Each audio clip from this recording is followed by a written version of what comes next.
Hello everybody, that's here. Very happy to see all of you on the other side of the screen. Today I would like to make a video to share my experiences and my impressions from visiting Computer Electronics Show CES 2024. It was the first time since 11 years we went to Consumer Electronics Show, so it was quite a big gap. I would like to admit that I completely forgot how big is the show, how far it spread, how hard to reach different places, and also Las Vegas changed quite a bit, to be honest. I remember it's more shiny, more exciting if you will, but now it's looks like it's a little bit on the decline side. Everything is weathered out, looks too crowded, they have construction everywhere. Also, it seems that Las Vegas trying to bring a lot of families with kids, so we saw like strollers and toddlers everywhere, so it was not what I remember a while ago, so it was a little bit of experience. And also I completely forgot how to attend trade shows, so I took my camera and microphone. I thought I'll just walk around and make cool reports and maybe even interviews. Not even close. It was so overcrowded that you need to wait every time just to film anything, people like pushing you out. It's crazy noisy, and yeah, I lost all my skills, to be honest with you. Additional things that I wasn't experienced before is that the fact that all computers have so many bright lights right now, so the camera go crazy. So basically white balance was completely out of the whack, and like I tried to film different builds and they went just too dark, and I saw a lot of professional who was attending the show actually have mounted LED lights on their cameras, and so they kind of trying to counterbalance this change into the lighting situations or conditions.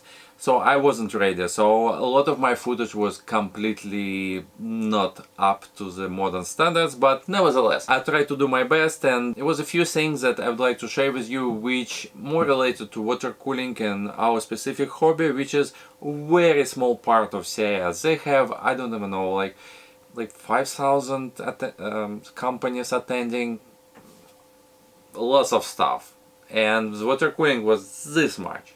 I was pleasantly surprised that I saw a little bit of, seems like a trickle of new stuff coming out, which I would like to talk about a little bit later. So, things that surprised me.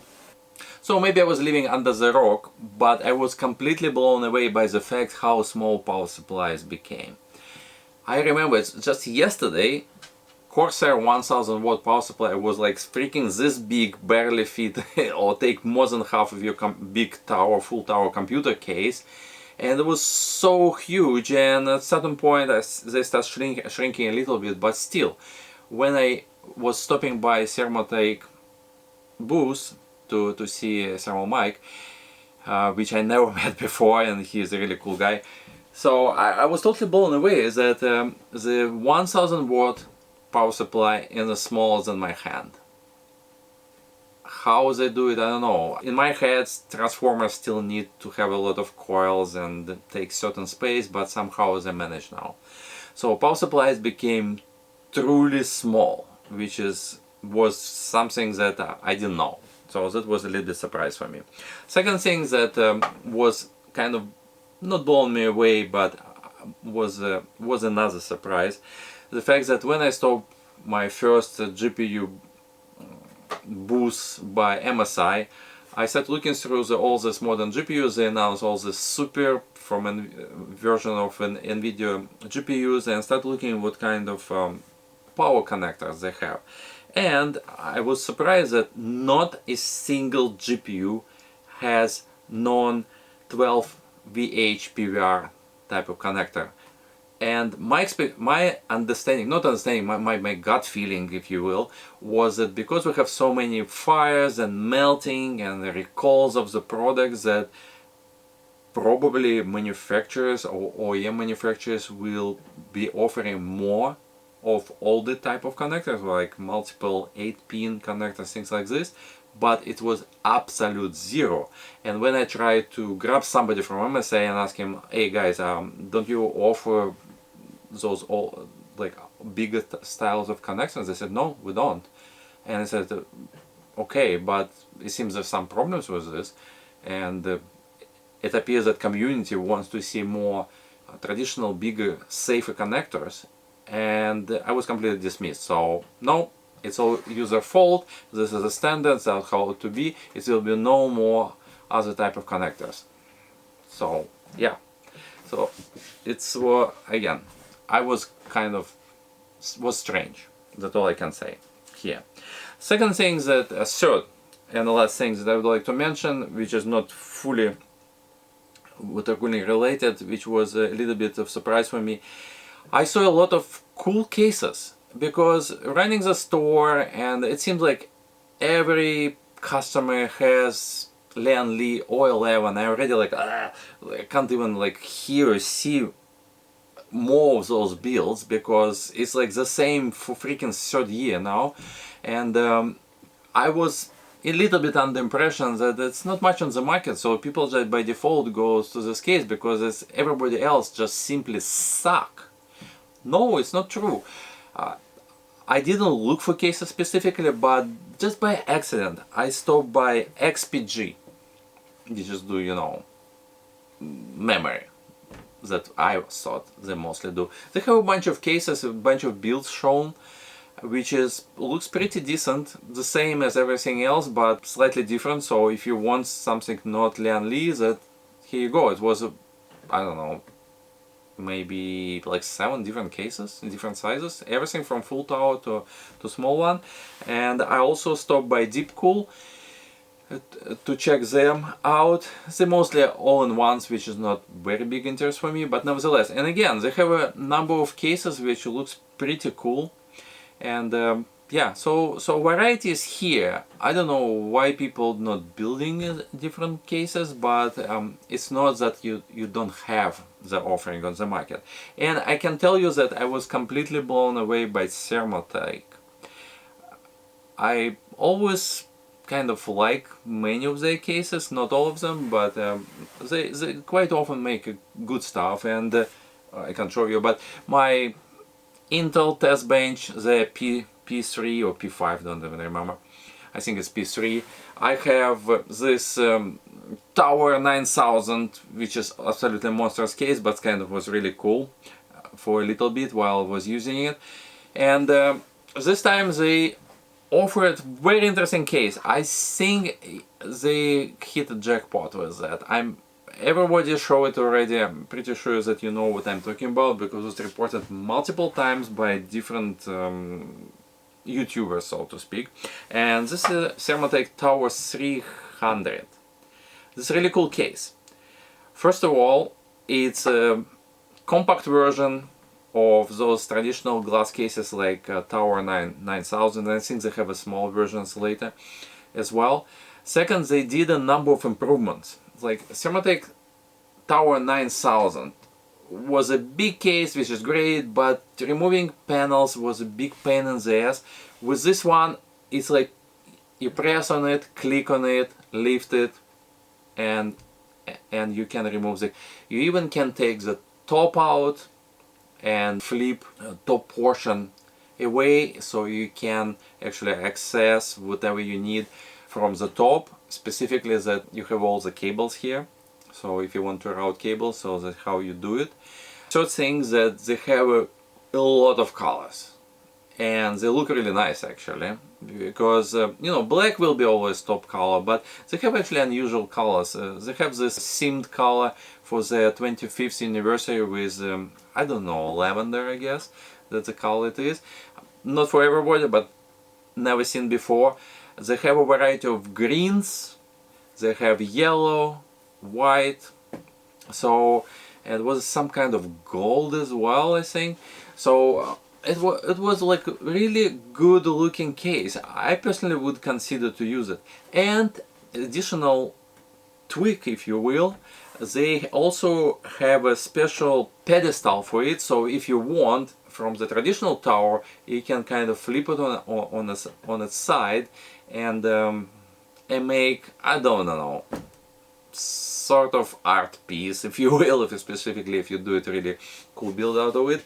So it's like lying horizontally like a bullet or I don't know how, I think they called it even like bullet, but I'm not sure 100%. Anyways, so that case was really cool. It's also cheap. I think it's like $100+. It's nothing special.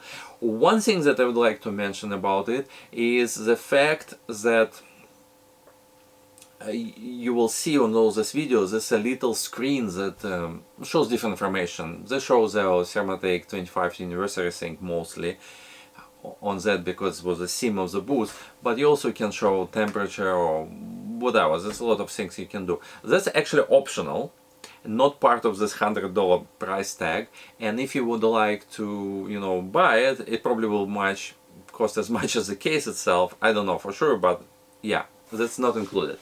And another thing that also you might think this is a size of 525 device, so theoretically maybe you want to jam your own controller or other 5.25 inch device in it. No, this window actually is smaller, so it's proprietary size. You can't use any standard things that may be lying around in your house. So yeah, that thing is a little bit smaller.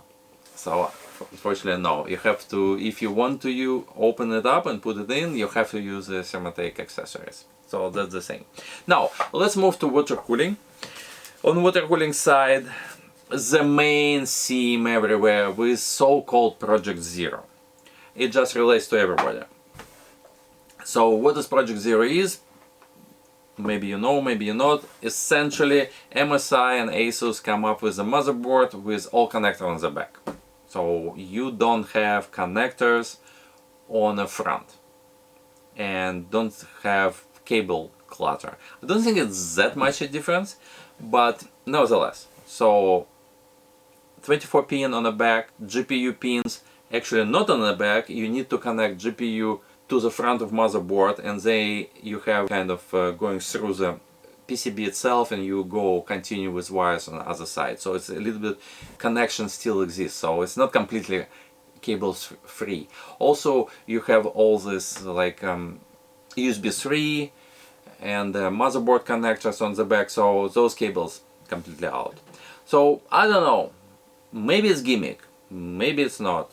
It's kind of interesting. I wouldn't mind maybe to build once using this new type of motherboard, but yeah, we'll see if it became standard or not. I'm not 100% sure that it will, but possibly.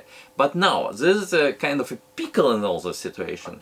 It's the fact that if you have this type of motherboard with a plastic thingies sticking on the back, you need a special case, because cutout on most of cases will not support it.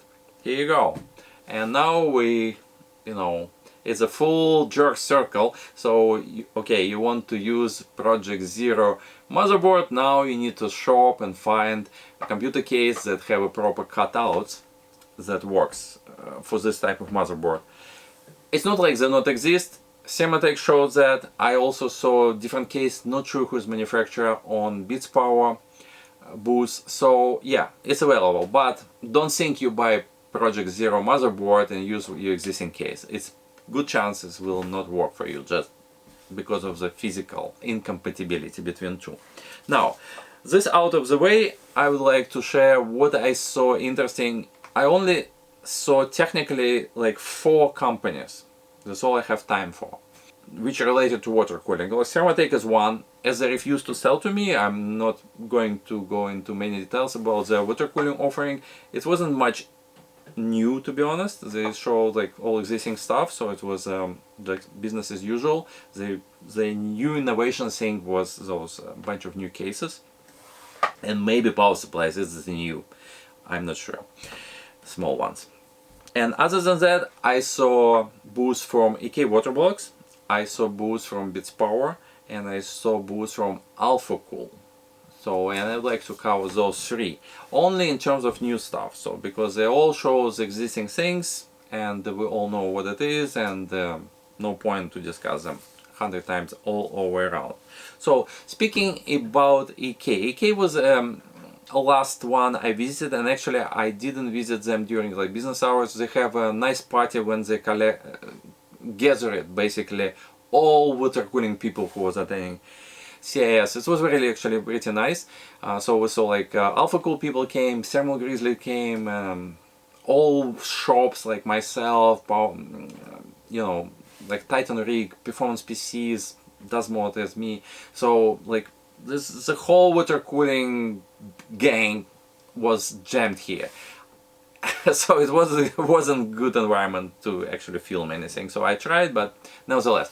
So from the new stuff which they show this weird combination of basically it looks like triple radiator, but actually a dual radiator and 120 flat reservoir kind of together. So I'm not sure what's the use case for this, but maybe for it's just if somebody wants this design, or if you have a constraints of the space and you just want like kind of integrated thing in one. So that was kind of not new. I have a feeling that was done before, but I couldn't remember. But that was kind of new for them for sure. They didn't have this kind of combination before. Second thing that I noticed that it was I believe 2 new colors. One was, I had such a bad video about it, but it's kind of copperish, so it's a little like orangey and gold. So it's the new color fitting, while they discontinue black nickel, as some of you might know. So they replaced one color by other. One thing that, the only thing that I found kind of exciting and new, and it was open type of case of very unusual looks. So it was almost like piece of art, weird metallic construction that you can mount all your water cooling in, so it will be like appearing how it's hanging in the air. I think for anybody who like enjoying water cooling for actually building like art pieces and kind of cool looking stuff, this is very interesting product that allows your fantasy just like you can fly. A lot of things you can do out of it. So they offer one silver or one black. I tried to film it again. I can't say that it was like a perfect video. It was absolutely zero lights at that point. So yeah, it was even worse than anything else. But it's a really cool thing. So I'm personally looking forward maybe to get my hands out of it. You can create really interesting and challenging water cooling build with this kind of product, because you can't hide nothing. So all the tubing, all the wires, it will be quite a challenge, but I'm looking forward. I'm pretty sure it's very talented people out there who can do absolutely stunning thing out of it. So it's something that I'm looking forward for 2024. And so moving forward, if we talk about Alphacool, which was a like third basically technically vendor that I saw, they have full-blown booth, a lot of product. They have my favorite build by Mods. It's nothing special, at the same time it's look really good. I don't know, I just love their work. It's also like etched their logo on a GPU, which was additional touch. So it was a really good looking build. I just say, I don't know, like clean, not enough, not too many lights. It was very balanced. So for me it was a pleasure to look at. In terms of the product, they actually have quite a few new ones. Just to take it out of the way, they show all industrial stuff, such as all the servers racks, so single and 2U, 3U. So all this accessories, so this fully covered. They have enough product that will fit all this cramped environment. Again, not for us, but they cover this more and more aggressively, as well as everybody else doing. Second thing, that they show all standard reservoirs, all fans, which is big dramatic thing, which I'm going to review soon. I'm getting my final examples very shortly. The flat reservoirs or distribution plates, all this things. And of course Core 1 blocks. From that department it was a little bit new stuff coming out. So traditional Core 1s that we already saw, I tested it a few times. The last few videos was about this block, which was pretty impressive. They will have a light version, so to speak, which will not have impingement plate and will be fully acrylic, transparent. I found this okay. We'll see how much it will cost and if it will perform just as good, or like even 1 degree less, it will be still better than, you know, let's say K or something like that. I'm looking forward to see that Core 1 Lite version. So that's the one thing. Second thing, they will release a bunch of new radiators, which I don't think they show, but I got some glimpse of it. So we already know we have a second generation HPE version of radiators that has like additional flat pipes, so we have a bigger flow and better heat dissipation characteristic. They actually will continue and even cramp more flat pipes in the new version, but this will be something new that's coming later in the year. They also have a new shrouded radiator with magnetic panels. Not a big deal, but if you after do specific builds and you want to paint something or put some graphic on it, it's much easier to take this panel, work on it, and just click in place on magnets. So it's a little bit make life easier. It's a small thing, but I found it interesting nevertheless. Overall, Alphacool has a pretty big booth, a lot of different products. It was pretty impressive, but as I said, today I would like to cover only new things or things that made an impression on me. And the final brand that I would like to discuss, which I visited actually on the first day, it was very impressive. I was very excited about the show after it, but nobody lived up to their level, was Bitspower. Bitspower presented quite a few new things that not blow me away, but I was very excited because we didn't have a new stuff for a while, and I see that actually water cooling is not dead and people still invent things. So on Bitspower side we have a few new things that I would like to bring your attention.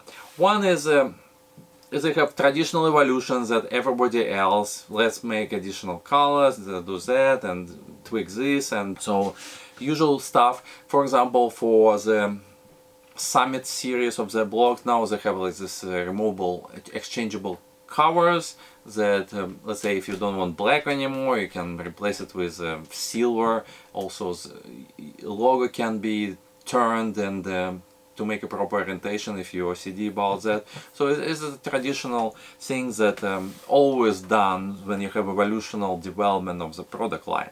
But they also presented new type of the blocks. I had never seen this design before. So it's a kind of full acrylic, a different shape, and it have a magnetic covers on top which is semi-transparent, and you can basically mask your coolant or lights and diffuse the lights that goes inside. And I understood that there is a possibility that maybe this will be some sort of attachable screen later, but right now we only have this kind of cover thingy over there. Second thing that they presented really cool blocks that I never seen this design before. So essentially, again, back to Project Zero, when we don't have any cables on front, right? For this particular board, they created the block that goes through the motherboard with the 4 pipes, and you don't need to connect any tubing in front of the motherboard. Can you imagine that? It just blows me away. So basically you have a block attached on the front. Follow me. Now those 4 holes that usually you go screws for, they're actually pipes that goes on the back side. On the back side you have some sort of terminal thingy that, or micro reservoirs that collect all these flows together, and you have 2 ports. So you have a tubing for your CPU block on the back of the motherboard. How crazy is that? I didn't even understand. I took this thing in my hand and like looking around, said like, that's weird, okay. And finally the owner of the company explained me, do you understand that it's water coming through the motherboard? I'm like, no, what? And he showed me, and like, it was really cool. So they have a build on the booth that shows how it's installed. That was kind of interesting. Second thing that was really unusual, it was a hybrid between all-in-one and custom type of the build. So I can't even explain it, just let's look on the picture. So we have few things. So you see they have an all-in-one unit attached to CPU. We have a tubing that goes to some sort of reservoir pump combo which attached to radiator. So so essentially it looks like kind of custom, but realistically it's like a kit.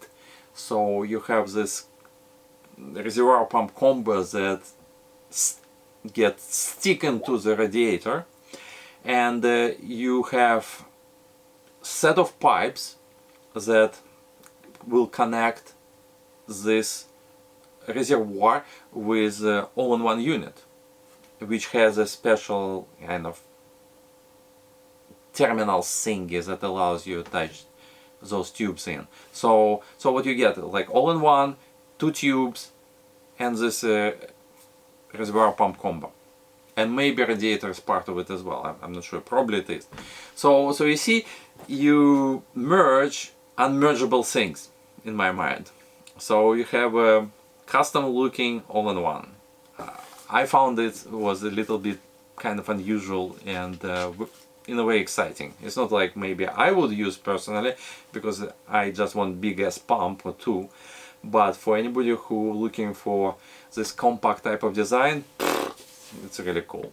So another thing that also I haven't seen, maybe it's not new, correct me if I'm wrong, but they presented new set of fans which has a reversible flow. So you know the problem that if you, for example, install fans on the bottom of the case, then the hub looking up and it's kind of ugly.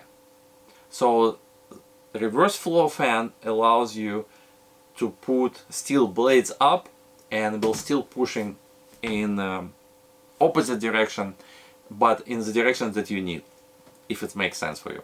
So yeah, it was a problem for a while and didn't look good. People put stickers and stuff just to masking the hubs, and especially with all the fans with the lights, obviously you want lights show.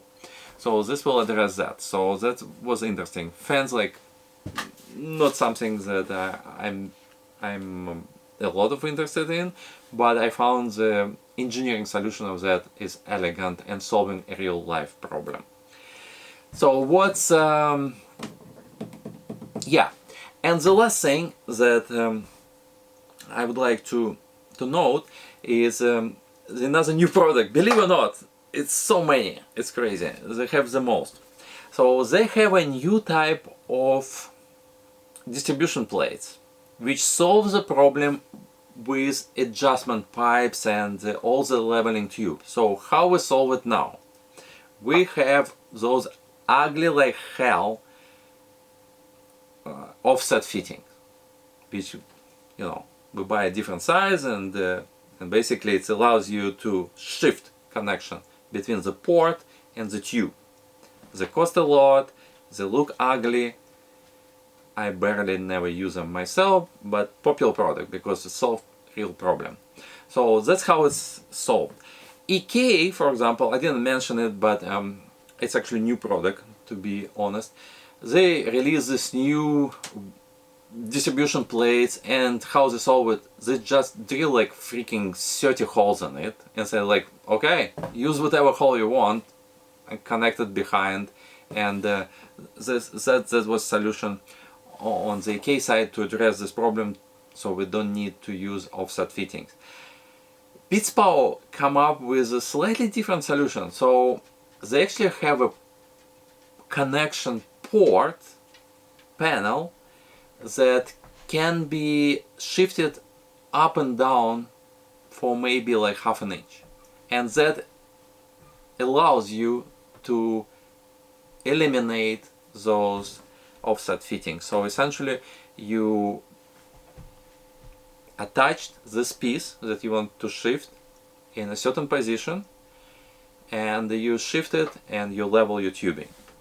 I think it's really smart, especially because you don't have a bunch of ports, you only have a bunch of pre-tapped holes for the screws, which less likely crack and creates a problem in the future, because it's not a secret that one of the disadvantages of all these big distribution plates, except they get dirty over the time and hard to clean, the fact that all those ports sometimes are cracking.